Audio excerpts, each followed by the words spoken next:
반갑습니다. 저는 대치메카에서 중산고등학교 통합사회 내신을 담당하는 윤재중 강사입니다. 이 영상을 보고 계신 학부모님들과 설명회 전 참석자분들께 윤재중이 준비한 중산고등학교 통합사회 내신 경향 분석과 커리큘럼에 대해서 소개해 드리겠습니다. 앞서서 제가 대면으로 설명에 참석하지 못한 점 양해 부탁드리겠습니다. 간단한 레퍼런스고요. 그리고 순서를 살펴보겠습니다. 우선 첫 번째 개정교육과정 개편안, 그 다음 두 번째 중산고등학교 통합사회 경향분석, 세 번째 윤재중 내신 커리큘럼에 이어서 그 다음에 네 번째로 학생 케어 관리 프로그램에 대해서 설명드리겠습니다. 개정교육과정 개편안입니다. 2015 개정교육과정인 작년까지만 하더라도 우리 고1 학생들이 내신이 9등급 체제였는데요. 이제는 2022 개정교육과정으로 들어오고 나서 내신이 5등급 체제로 변경되었습니다. 그리고 레인지 폭도 살펴보게 되면요. 1등급은 기존 대비 6%포인트 늘어났고요. 2등급도 마찬가지로 누적 34%까지로 레인지 폭이 넓어진 것을 확인해 볼 수 있습니다. 본질은 상대평가입니다. 본질은 상대평가인 것은 똑같으나 입시에서 레인지 폭이 넓어졌기 때문에 1등급 학생과 2등급 학생을 보는 관점은 조금 더 분명해지고 명확해질 것으로 예상되고 있습니다. 통합사의 경우에는 기존에 9개 단원이었는데요. 개정교육과정으로 1개 단원이 추가 편성되어서 10개 단원이고요. 그리고 고1 내신 과목뿐만 아니라 이제 2028년도 수능으로도 응시하게 되었습니다. 중산고등학교 통합사회 시험 범위만 잠깐 간단하게 살펴보겠습니다. 이거는 24학년도 1학기, 작년 1학기 중간고사 범위입니다. 1단원, 그 다음에 2-1단원, 3-1단원, 6단원으로 교과서뿐만 아니라 프린트와 부교재에서도 시험 범위로 출제되었고요. 프린트와 부교재 같은 경우에는 이제 고3에 겸임하시는 선생님들께서 통합사회 수업에 들어가시는데 그 선생님들께서 고3 문제를 소개해 주거나 고3 문제를 풀려서 이렇게 고1 통합사회 내신으로도 함께 출제하고 있습니다. 그래서 이런 문제들이 변별력으로 출제가 되고 있어요. 그 다음에 1학기 기말고사도 마찬가지로 2-2단원, 2-3단원, 3-2단원, 3-3단원 뿐만 아니라 8단원까지 해서 교과서뿐만 아니라 프린트와 부교재로 시험 범위로 선정을 해서 출제하고 있습니다. 그리고 올해는 조금 리스크가 줄어들었는 게요. 이제는 1단원부터 5단원을 통합사회 1 교과서로 실시를 하고 6단원부터 10단원까지를 통합사회 2 교과서로 진행을 하기 때문에 1단원부터 5단원, 그 다음에 6단원부터 10단원 이렇게 해서 1학기와 2학기로 나누어서 각각 시행하기 때문에 이렇게 6단원, 8단원, 1학기 때 이렇게 뒤에 단원이 들어갈 수 있는 이러한 리스크는 사라졌다라고 할 수 있습니다. 간단하게 성취도 분포도 살펴보겠습니다. 평균은 79.2점이었고요. 높은 편도 아니었고 낮은 편도 아니었습니다. 평이했다라고 할 수 있는데 표준 편차가 조금 낮았던 양상을 보이고 있습니다. A등급은 29.8, 그 다음 B등급은 22.8로 형성되었습니다.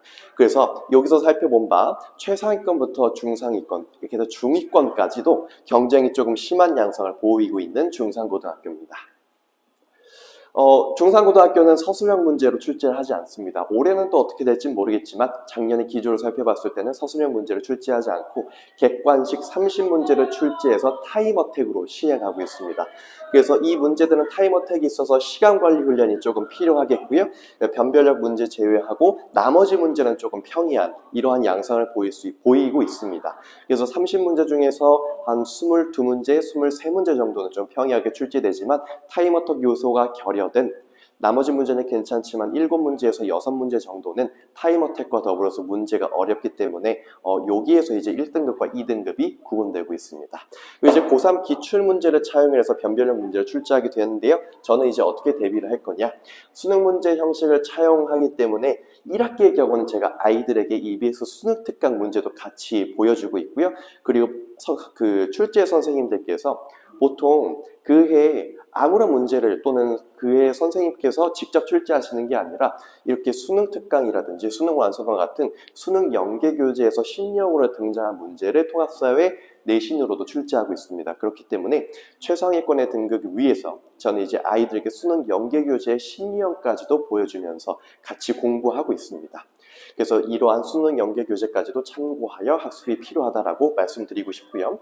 문제는 이렇게 나와 있습니다. 이런 것들이 변별력을 주는 문제인데요. 겉보기에는 굉장히 어려워 보이지만 그래도 한 번 공부하고 이러한 유형에 조금 익숙해진다면 쉽게 문제를 풀어낼 수 있습니다. 그리고 나머지 문제들은 이런 식으로 교과서에 실려있는 그림으로도 그대로 출제해서 그냥 교과서 기반으로 출제하는 문제들이 대다수입니다. 이것도 마찬가지고요. 실제로 교과서에 있는 그림과 지도도 그대로 시험 문제로 출제하기 때문에 교과서를 조금 눈 익혀둘 필요가 있고요. 그 다음에 제가 변별력 요소로 출제되는 문제 대비 수능 연계 교재로 출제하는 그러한 문제들을 아이들과 같이 풀어봄으로써 100점 대비할 수 있습니다. 그럼 간단하게 윤재준 내신 커리큘럼에 대해서 소개해드리겠습니다. 첫 번째는 풀터치라는 올인원 강좌입니다. 한 3주간 걸쳐서 진행이 되고요. 중상고등학교 내신 기출을 기반해서 제가 직접 강의 노트를 만들 건데 아이들이 모두 다 제 판서를 따라하는 것이 아니라 빈칸을 tum으로써 흰색 분필, 노란색 분필, 빨간색 분필로 그 흰색 분필은 이해하고 넘어가면 되는 부분, 그 다음에 빨간색 분필은 무조건 암기해야 되는 키워드, 그 다음에 이제 노란색 분필 같은 경우에는 교육청 기출이라든지 아니면은 내신 기출이라든지 이런 선지로 구성한 빈칸 노트입니다. 그 중상고등학교에서 선정한 천재교육 교과서에 빈칸 첨삭 자료도 추가로 주면서 화이트아웃을 시켜서 아이들이 교과서 키워드라든지 그 키워드와 관련된 중요한 사례들을 다 빈칸으로 만들어둬서 아이들과 같이 채워가고 있습니다. 그리고 이제 기본 문제뿐만 아니라 제가 직접 심화 문제도 만들어서 아이들에게 적용 연습시키고 있습니다. 그 다음 이제 라인 커넥트라는 문제풀이 커리큘럼인데요. 이거는 1주에서 2주간 걸쳐서 수업때 진행되고 있습니다. 중상고등학교 내신 기출 문제를 연습하고요. 그 다음에 보통 내신 기출은 해설이 없기 때문에 제가 수업 시간에 다 문제 풀리고 아이들과 같이 심층 분석하고 있습니다. 그리고 중상고 예상 문제도 내신 기출에 기반하여 제가 직접 만들어서 제가 만든 문제와 관련해서 출제 의도라든지 심층 분석하고 있습니다. 그리고 이제 중상고등학교 내신 기출과 예상 문제뿐만 아니라 8학군 빈출 문제도 같이 연습하고요. 해설지가 존재하지 않기 때문에 제가 직접 문제 하나하나 모두 다 심층 분석, 심화 해설 진행하고 있습니다. 그리고 OX 마스터라는 문제풀이 강좌인데요. 이것도 1주에서 2주간 걸쳐서 진행하고 있습니다. 중상고등학교 내신 기출 문제를 앞서서 전주에 풀어봤다면 이번에는 10개의 선지, 20개 선지로 바꿔서 OX로 선다형 변형 문제로 풀어볼 겁니다. 그 다음 두 번째로 중상고 예상 문제도 마찬가지로 저번 주에 풀어봤다면 이것도 마찬가지로 문제를 풀고 그냥 넘어갈 수도 있는데 그걸 다 하나하나 디테일하게 OX 20개, 30개 선지로 바꾸어서 같이 풀어보고 있습니다.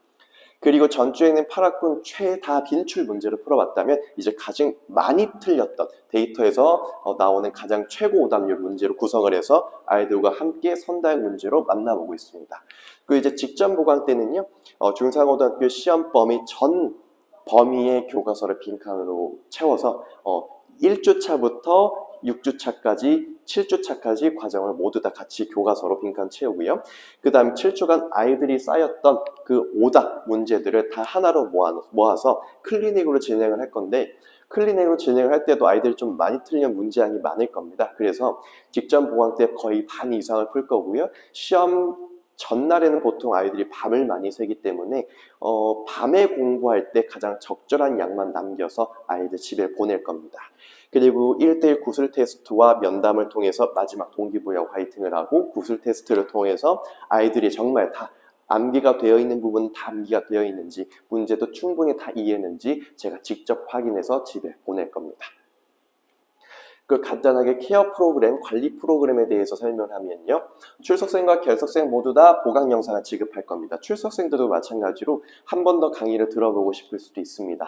그렇기 때문에 영상을 제공해서 발췌해서 들을 수 있게끔 보강 영상을 지급하고 있고요. 그리고 이제 리뷰 테스트도 마찬가지로 수업 전에 진행을 하게 될 텐데 제가 직접 만들거나 그런 것이 아니라 내신 기출 문제를 가지고 와서 다 OX로 시행하고 있습니다. 그리고 아침 기상 인사 문자를 발송합니다. 아침에 일어나자 이런 취지로도 제가 문자를 발송하고는 있지만 아이들이 학교를 갈 때 지하철이나 버스를 타면서 심심하지 않게끔 그리고 통합사회가 온종일 몸에 체화될 수 있게끔 이런 식으로 OX 퀴즈 10문제도 함께 제공하고 있습니다. 뒤에서 이미지로 함께 보여드리겠습니다.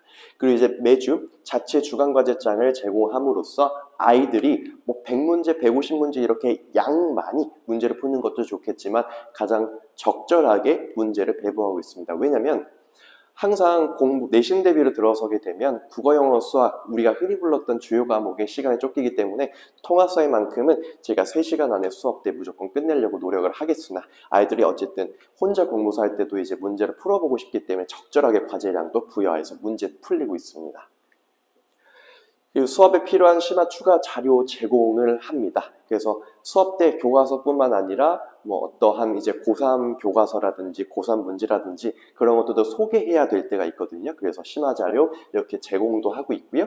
그리고 이제 중산고등학교는 작년에는 서술형 문제가 없었지만 서술형 문제가 만약에 출제가 된다면 서술형 문제 출제에 대비해서 바로 진행할 수 있게끔 제가 문제를 이미 다 만들어둔 상태고요. 그래서 이제 10분 정도 또 할애해서 수업 시간에 아이들과 서술형 어떻게 작성해야 되는지 특강과 첨삭도 진행하고 있습니다. 그래서 키워드 구조 훈련도 할 거고요. 그 다음에 문장을 잘 서술해낼 수 있는지 문장 구조 첨삭도 제가 직접 하고 있습니다. 서술형이 안 나오면 가장 좋겠지만 서술형에 나올 것을 대비해서 이런 것들도 다 구축해 두었습니다. 그래서 이런 식으로 강의 필기를 어떻게 하는지 한번 살펴보면요. 이렇게 노란색, 빨간색, 하얀색으로 색깔을 구분해서 암기해야 되는 키워드 이해하고 넘어가면 되는 부분, 그리고 중요한 키워드, 교육청 기출 이런 것도 구분해서 다 아이들과 함께 판서하고 있고요. 아이들의 강의 노트를 직접 PPT로 띄워서 같이 판서 진행하고 있습니다. 그리고 아이들에게 출석생과 결석생 모두에게 다 유튜브 비공개 링크를 통해서 전송하고 있고요. 아이들이 유튜브를 가장 편애하는 플랫폼이기 때문에 이렇게 유튜브로 제공하고 있습니다. 리뷰 테스트고요. 내신 문제와 그 다음 내신 기출 선지들을 다 OX로 바꾸어서 리뷰 테스트 진행하고 있습니다. 그리고 아침 기상 인사 문자와 더불어서 아이들에게 OX 퀴즈도 10문제 제공하고 있고요. 그리고 수업 참고 자료, 그리고 서술형 만약에 중산고등학교에서 나오게 된다면 이미 다 제가 이렇게 만들어 두었기 때문에 아이들에게 수업 때도 풀릴 거고 집에 과제로도 한 5문제 정도 내어주어서 아이들에게 같이 한번 풀고 있습니다. 그리고 이제 강의 노트고요. 그 다음에 과제장도 이렇게 풀리고 있습니다. 그리고 1대1 질의응답 상시로 진행하기 위해서 카카오톡 열어두었고요. 그 다음에 아이들에게 항상 네이버 밴드로 보강 영상이라든지 공지사항 전달하고 있습니다. 지금까지 중산고등학교에서 통합사회 내신을 담당하는 윤재중 강사였습니다. 그리고 제 순서에 이어서 윤미적 선생님의 한국사 설명회 진행하겠습니다. 지금까지 들어주셔서 감사합니다.